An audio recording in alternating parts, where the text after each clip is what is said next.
Saudações, galera! A gente vai fazer um vídeo hoje para falar um pouquinho sobre as estruturas geológicas do planeta Terra, né, que compõem a crosta terrestre. É de extrema importância as estruturas geológicas porque elas fornecem muitos recursos, né, para a sociedade. Recursos minerais como ferro, como argila, manganês, bauxita, minério de alumínio. São recursos minerais muito importantes, como também recursos fósseis, né, como carvão mineral, o petróleo e também para a agricultura, na formação dos solos, certo? Então, assim, ó, as estruturas geológicas são extremamente importantes para a nossa sociedade. E elas são divididas em três grandes grupos, tá? Os escudos cristalinos, as bacias sedimentares e os dobramentos modernos. Conforme essa imagem que vai aparecer para vocês aí, ó, a gente vai falar um pouquinho agora sobre cada uma delas, tá?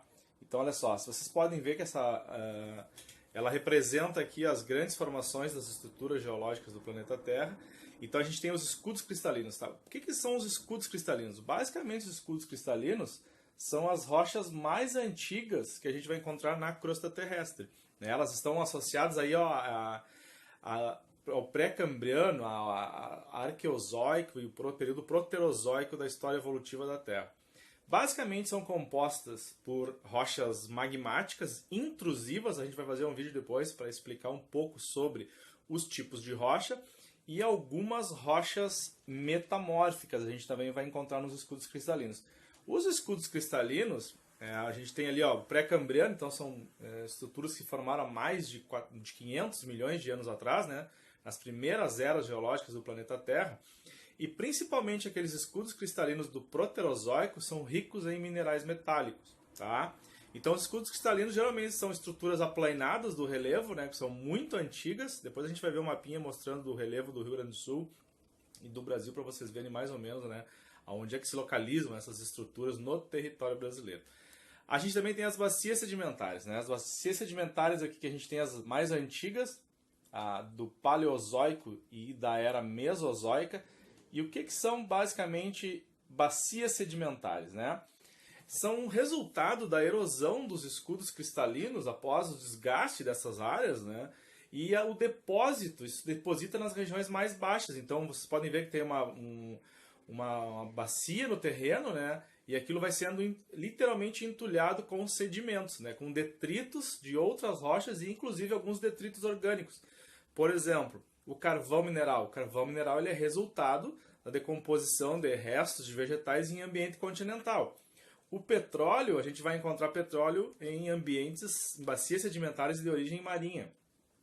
Então, basicamente, são resultado da litificação, né, da solidificação desses detritos aí, e a formação de uma estrutura que é bem conhecida. No Brasil, por exemplo, 64% do território brasileiro é composto por bacias sedimentares. Tá? Então, é interessante aí, por exemplo, o calcário, o carvão. Então são recursos importantes que a gente vai encontrar nas bacias sedimentares do Paleozoico e do Mesozoico. Vale lembrar, por exemplo, que no Brasil também eu tenho algumas sedimentações recentes, aí, por exemplo, a bacia do Pantanal, né, a planície do Pantanal, as margens dos grandes rios e a planície litorânea são exemplos de sedimentação do período Cenozoico. Tá? E os dobramentos modernos que a gente não tem no território brasileiro, são essas estruturas mais elevadas que aparecem nessa imagem, e elas datam ali da Era Cenozoica, tá? Mais ou menos 65 milhões de anos atrás a gente vai ter aí a formação das grandes cadeias montanhosas, por exemplo, Himalaia, os Andes, as montanhas rochosas, né?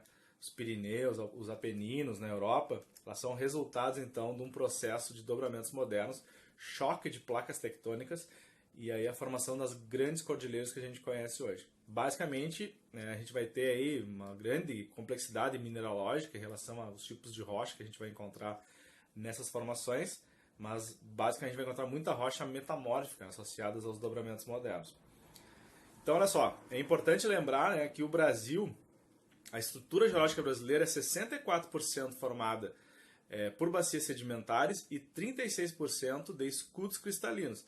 No Brasil, nós não temos dobramentos modernos pelo fato de o Brasil estar localizado no centro da placa sul-americana. Então, ele está distante das áreas de contatos de placas. Então, isso também nos leva, né, por exemplo, à estabilidade tectônica do território brasileiro. A gente não tem ali dobramento moderno, então é a estrutura geológica que nós não encontramos no nosso território.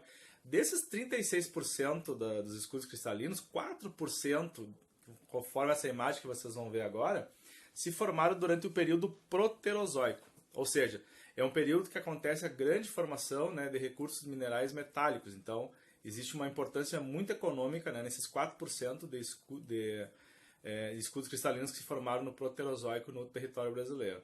Tá? Então, assim, ó, a próxima imagem que vai aparecer para vocês agora, ela é uma imagem que mostra a geomorfologia do Rio Grande do Sul. Tá?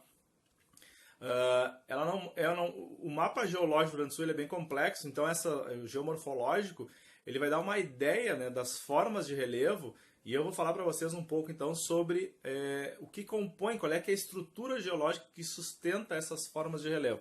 Então a gente pode dar uma olhada na imagem que mostra o seguinte, ó.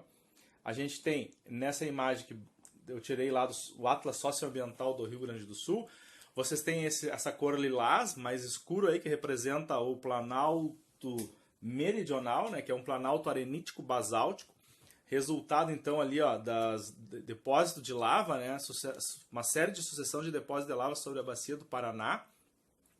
E aquele lilás ali mais clarinho ali é a tal da Cuesta do Aedo, tá? É um relevo em forma de cuesta, então ele está inclinado, né?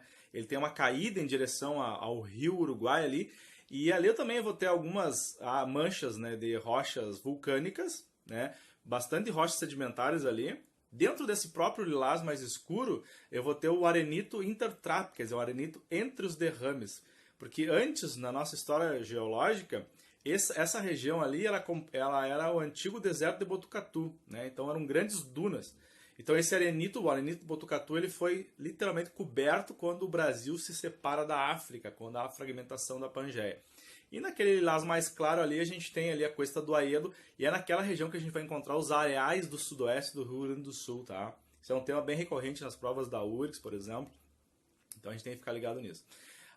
Esse verdinho aí, ó, é a depressão periférica sul-rio-grandense, quer dizer, está entre a depressão, quer dizer, um relevo mais rebaixado em relação ao relevo adjacente, então em relação ao Planalto Meridional, e é composto então por bacias sedimentares, né, são rochas sedimentares, e esse laranja aí a gente vai ter o escudo sul-rio-grandense, né, que é um escudo cristalino, então são rochas muito antigas, mais de 500 milhões de anos.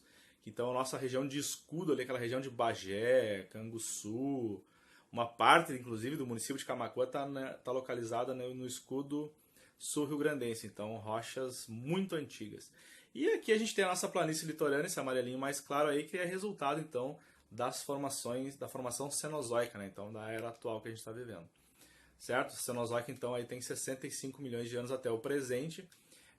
Essas bacias, esses depósitos litorâneos em margens de rios e a planície do Pantanal, a gente tem elas associadas então às sedimentações mais recentes. Então é uma dica aí sobre estrutura geológica e no próximo vídeo a gente vai falar então sobre os tipos de rocha. Falou galera, um abraço!